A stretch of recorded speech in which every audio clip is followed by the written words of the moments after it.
Assalamualaikum warahmatullahi wabarakatuh. Perkenalkan, nama saya Cecilia Indini dengan NIM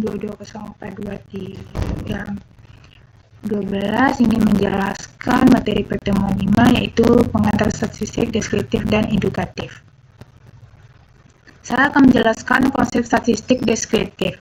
Statistik deskriptif berkutat pada merangkum dan menyajikan data dalam bentuk yang mudah dipahami. Yang pertama, ukuran tendensi pusat. Ukuran seperti mean, median, dan modus memberikan gambaran tentang nilai pusat dari kumpulan data. Yang kedua, ukuran penyebaran. Ukuran seperti rentang, varian, dan deviasi standar menunjukkan seberapa tersebar data. Yang ketiga, representasi grafis. Grafik seperti histogram, diagram batang, dan diagram lingkaran membantu memvisualisasikan distribusi data. Yang keempat, analisis frekuensi. Melihat seberapa sering nilai tertentu muncul dalam kumpulan data. Untuk selanjutnya, contoh aplikasi statistik desain. Statistik deskriptif digunakan dalam berbagai bidang seperti kesehatan, keuangan, dan pemasaran. Yang pertama, kesehatan. Menghitung rata-rata tekanan darah pasien untuk memahami tren kesehatan. Yang kedua, keuangan. Menghitung pengembalian rata-rata portofolio investasi untuk menilai performa. Yang ketiga, pemasaran. Menghitung presentasi pelanggan yang puas dengan produk dan layanan tertentu.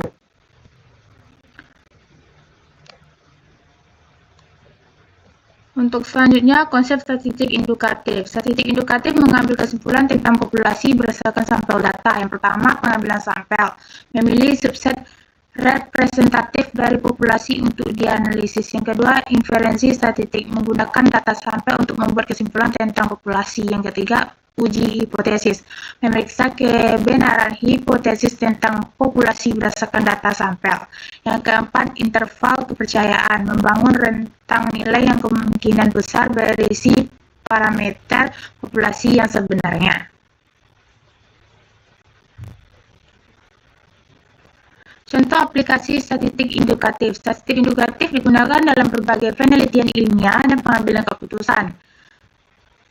Contoh dalam bidang kedokteran, contoh aplikasinya menguji efektivitas obat baru pada populasi pasien. Yang kedua, bidang psikologi. Contoh aplikasi meneliti hubungan antara stres dan kinerja akademis siswa. Bidang ekonomi, contoh aplikasinya memprediksi pertumbuhan ekonomi berdasarkan data ekonomi terkini. Perbedaan statistik deskriptif dan indukatif. Statistik deskriptif merangkum data, sedangkan statistik indukatif membuat kesimpulan tentang populasi berdasarkan sampel data. Yang pertama, statistik deskriptif merangkum dan menyajikan data. Yang kedua, statistik indukatif membuat kesimpulan tentang populasi berdasarkan data sampel. Selanjutnya adalah pentingnya mempelajari statistik. Memahami statistik penting untuk berbagai bidang dari penelitian ilmiah sehingga pengambil keputusan bisnis. Yang pertama, analisis data. Memahami data dan mengidentifikasi tren. Yang kedua, mengembalikan keputusan. Membuat keputusan yang transformasi berdasarkan data. Yang ketiga, komunikasi. Menyampaikan hasil analisis data kepada orang lain. Yang ketiga, pemikiran kritis. Pengembangan kemampuan berpikir kritis dan analisis. Hanya itulah yang bisa saya sampaikan tentang materi pertemuan 5. Sekian, terima kasih. Wassalamualaikum warahmatullahi wabarakatuh.